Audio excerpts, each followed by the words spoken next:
my name's Vicky Owen from Chockstone Mountaineering. I'm looking forward to being part of the Women's Alpine Adventure Club winter meet again this year with Leading Edge. I'm here to talk about gloves and how we look after our hands in winter when we're out in the mountains. So hopefully a few top tips for you. One of the things that I like to do before I go out is just make sure that I've prepared for later, and part of that is getting my helmet and making sure that stashed in my helmet ready are some warmer gloves that I'm going to put on when things slow down a little bit, want to get my crampons on a little bit later. And what I'll tend to do, I've got these sort of warmer, thicker gloves, I will tend to put a hand warmer in each of those, which I activate before I go out. These ones are reusable ones. You have to sort of put them in boiling water to reactivate them, or you can buy just cheap sort of disposable ones that cost like £1 a pair or something like that.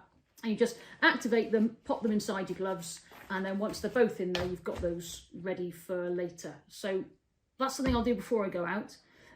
One of the other things you can do, and you might decide to do this before you set off, or you might decide to do this when everything's slowed down a little bit later on, is maybe consider having a pair of wrist warmers like these ones here.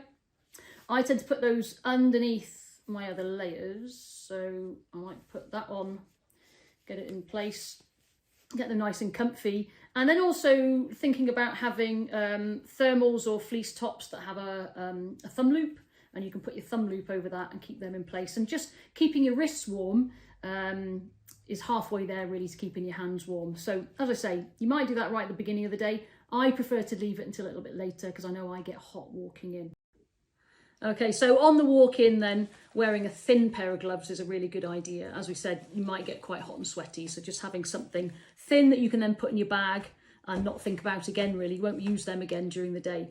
Once you get onto some ground where it's a little bit more technical maybe, or we're just moving more slowly, maybe we've stopped to put our crampons on, then we might think about getting that pre-warmed pair that we sort of prepared earlier, and that will be a thicker pair of gloves. But really important that there's still, there's still a reasonable amount of dexterity.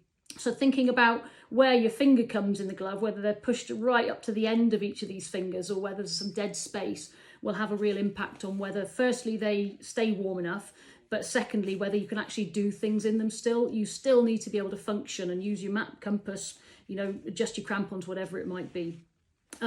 So as you go through the day, really, I've got a lot of pairs of gloves here, and you might not have all of these, but definitely having a thinner pair that you can walk in is really important. Then having that second thicker pair for the more technical ground when you're moving a bit more slowly, and maybe doubling that up, so having 2 pairs of those is a good idea, because as soon as they get wet, they're not going to be doing their job, so you'll want a second pair. And then on top of that, having a pair of emergency mitts. So mitts are great. The good thing about mitts is that you've got all your fingers in there together. It's a really good way of warming you up, but you do lose dexterity. So I tend to use these as emergency glove wear, if you like. And you're probably looking at that and thinking, right, that's a lot of money. That is, this represents, a lot of cash, a lot of outlay. If you're not wanting to do that, or you're not in a position to do that at the moment, just starting out, I definitely think about, getting maybe 1 decent pair, whether that's a technical pair or, something skinny you can walk in, and then thinking about some cheaper options just to get you started. And these are great. So these are work gloves. They're sort of like refrigerator gloves. They're insulated on the inside and they're waterproof with this rubberized protection on the outside. So getting a pair of those that's a little bit oversized is a good idea. They cost maybe, I don't know, you're looking at sort of £10 to £20 or something like that. And then getting some really thin liner gloves that you can put underneath, and the combination of the two together is going to keep you nice and warm.